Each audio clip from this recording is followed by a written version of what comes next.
da competição, né? E você estava falando que o Brasil é um... Eu te perguntei se existia ainda espaço para, pelo menos no entretenimento, para aparecer alguém do CS. Você falou que tinha que ser um cara muito bom, porque o cenário do Brasil é forte no CS.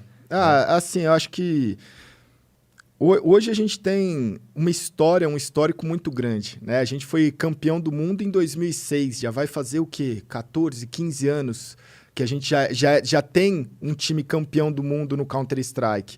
Então, tem uma escola do Counter-Strike brasileira muito forte, só que é uma competitividade muito grande. Todo jogador meio que de FPS, né, ele tenta ir pro Counter-Strike. Aí ele fala, putz, eu não jogo tão bem, ou eu jogo, ou é muito competitivo, ou eu não achei um time.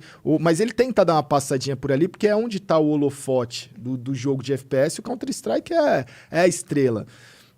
Só que é muito, se você não tiver ou muita habilidade, ou um dom, ou você não tiver muito foco, você se perde muito rápido. Porque é muito difícil, né? Difícil. É um treinamento muito forte pra você ter precisão na mira, O né? nível é muito alto. É campeonato todo final de semana, campeonato mundial todo final... E como era nas Lan House antes. Então, e pro jogador de Counter-Strike, eu acho que o senso crítico dele é muito grande. Eu me acostumei muito cedo a meu grupo de amigos ser pessoas que competem e pessoas bem-sucedidas na competição. Que é, eu sou o melhor do meu estado, mas eu quero ser o melhor do Brasil. Mas eu sou o melhor do meu bairro, mas eu quero ser o melhor do meu estado. Eu sou o melhor do Brasil, mas e se eu for num campeonato mundial? O primeiro campeonato que a gente mundial foi em 2001, a gente ficou em 7º do mundo. Quando a gente foi eliminado, eu não era o capitão do nosso time virou pra gente e falou, é isso que vocês querem da vida?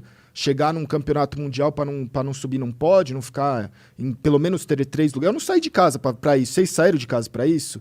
Então eu olhava aquilo e falava, mano, é insano. Porque não é a torcida que cobrava, a gente se cobrava. E essa cobrança foi passando com os resultados. Hoje a torcida cobra muito, mas o histórico de competição brasileira e dos ídolos que a gente tem, dos títulos que a gente ganhou, é um negócio que quando você olha, você fala, esse pessoal com muita dificuldade, com muito menos do que tem na Europa, ou tem nos Estados Unidos, na América do Norte, eles fazem muito. Então, essa cobrança, se o cara quer ser o melhor, eu quero ser o melhor do Brasil. Se eu pergunto pra um jogador o que você quer ser de Counter-Strike, ele fala que você quer ser o melhor do Brasil, eu já sei que é um bosta, velho. Mas é aí, porque o sonho tava me falando, não basta, velho. Não basta. Hoje não basta, velho. É um sonho pequeno. A gente tava comentando das tuas streams, tu faz horas e horas e horas e horas e horas, e tu é o cara com mais minutos assistidos desse ano, né? Um dos. Tu tava falando... No Brasil é disparado. Não, falaram que tu era do mundo, mano.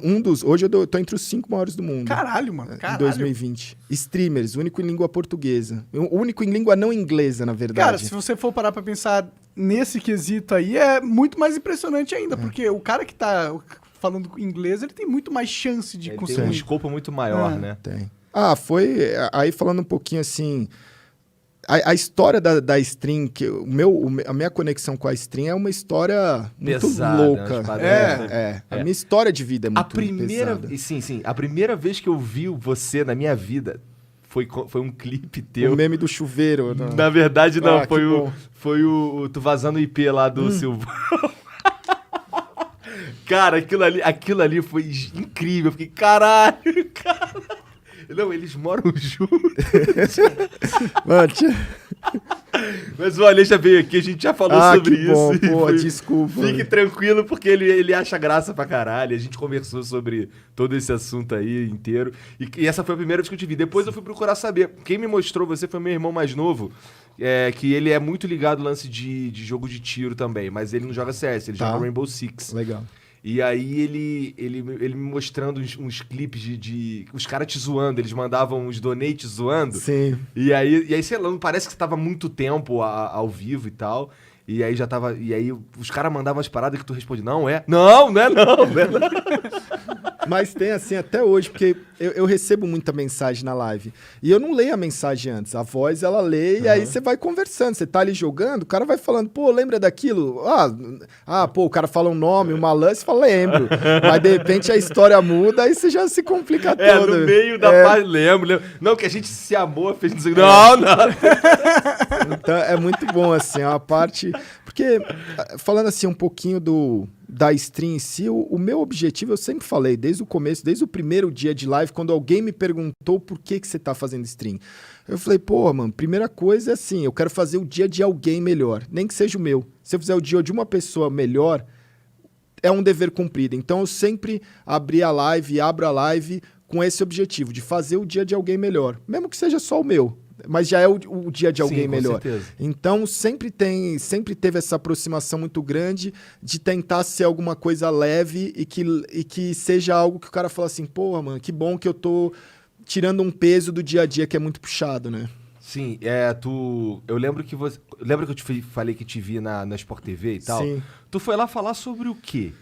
O que você foi fazer lá? Você tava jogando ainda? Você tava gerenciando Nossa, quando que foi? Cara, tu foi várias vezes lá? Eu não sei. Algumas, por causa... É muito projeto. Eu sei que tu era muito magrinho. Nossa, então mas faz pouco tempo, uns 2 anos, um ano e meio? Não, faz mais tempo, eu Mas acho. o que tem a ver essa... Eu tô falando da história, você falando desse lance do stream aí, a gente sabe que... Quer dizer, talvez alguém não saiba por que você começou no stream. Tá. Mas tem um lance que você tava mal, tava tomando remédio, não foi uma parada assim? Foi... Cara, o lance da stream é muito louco, porque foi assim, foi literalmente...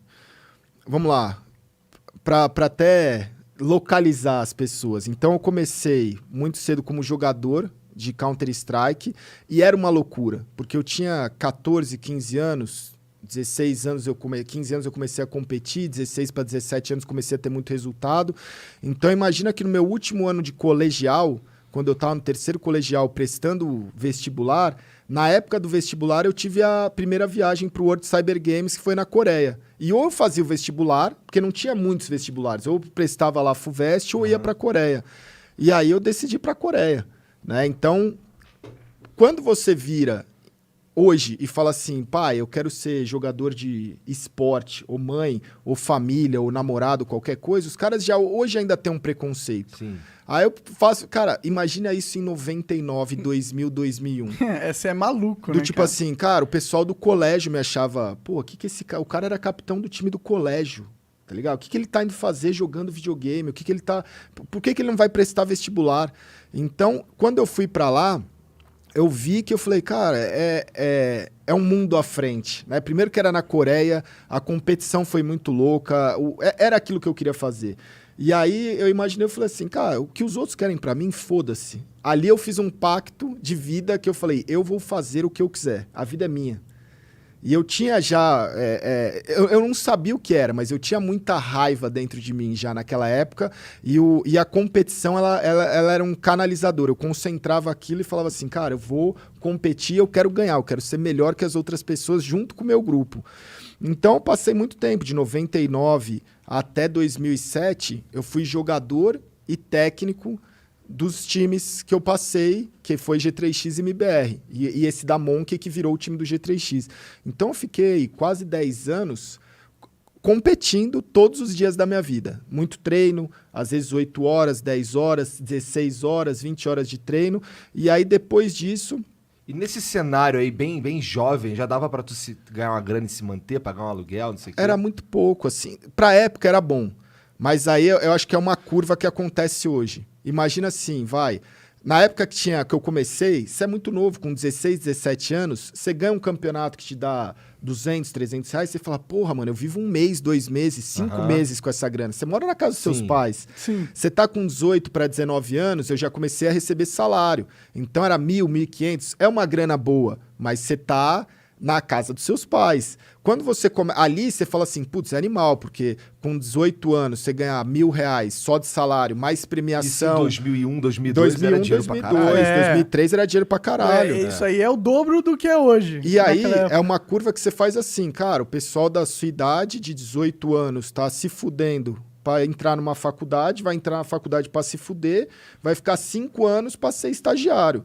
E você tá viajando o mundo, ganhando salário e sendo o rockstar, né? Naquela época é isso que você sente. Hoje também você sente um pouco isso. Só que aí o cara faz a faculdade, estagiário, começa a trabalhar e começa a ser bem sucedido. Com 25, 26, 27, 28. E vai chegando essa idade, você vai começando a ver os seus amigos que você tava não rindo, mas você fala assim, porra, mano, o cara agora ele tá bem. Né? No sentido, o cara comprou um carro, o cara comprou uma casa, o cara casou, e aí você começa a olhar e você fala assim, putz, eu ainda não fiz faculdade. Né? Então, eu comecei a olhar e falar assim, Isso com quantos com anos? 24, né? 25. Entendi. Então, eu olhei e falei assim, cara, eu ainda não fiz faculdade, só que a minha bagagem de vida era muito maior. A minha experiência era muito maior. Só que eu não sei se o mercado estava preparado para isso. Sim, sim. Né? Então, o que eu fiz foi, com 23 para 24, eu comecei a fazer faculdade, não dava para eu ser jogador, e eu falei, eu posso ser técnico. E foi muito bom. Eu fui campeão mundial como o primeiro treinador de CS campeão mundial, porque não existia essa figura do técnico. Consegui me formar, saí da faculdade... E o que você se formou, cara? Em marketing. Ah. Então, e aí um pouquinho antes uma conexão que eu fiz, que era a gerente da Intel patrocinava a gente como G3X, e aí depois ela começou a trabalhar na Samsung. Nessa época ela estava na Samsung. E eu estava no penúltimo ano, acho, da faculdade. Ela falou, tem uma vaga de estagiário aqui, você não quer vir fazer o teste? Aí eu falei, claro, fui lá. Aí eu cheguei na vaga de estágio, aí era eu, que fazia a Embi Morumbi, aí tinha 2 pessoas que era da USP, um menino super novo tal, e uma menina também, devia ter, sei lá, 21 anos, assim, tava também no 3º ano da faculdade.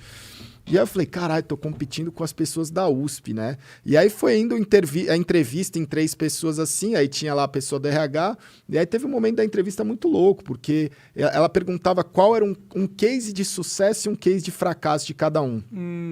Aí a menina, ela falou que organizou a formatura do colégio, que foi o case dela, eu não lembro qual era o de fracasso. O menino, ele organizou um evento para a empresa, só que aí ele falou que o mesmo case de sucesso era o de fracasso, porque o evento foi uma porcaria.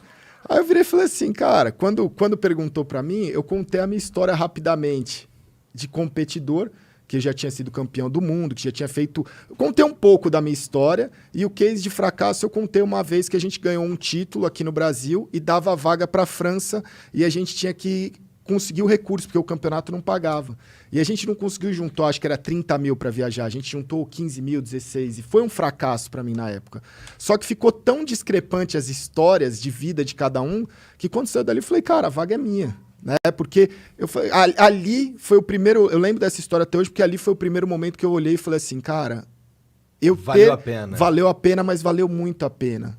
Não valeu pouco. É do tipo assim, hoje eu posso não estar na melhor faculdade, porque para você entrar na melhor faculdade, você tem que estudar muito, você não tem que ser... Não é a pessoa, às vezes, só inteligente. Ela tem que estudar muito. Com certeza. Mas ali, Dedicação. quando você compara no dia a dia, eu falei, cara, esse pessoal, ele não... De vida, não te prepara. Estudar para o vestibular ou passar numa faculdade não te prepara para a vida.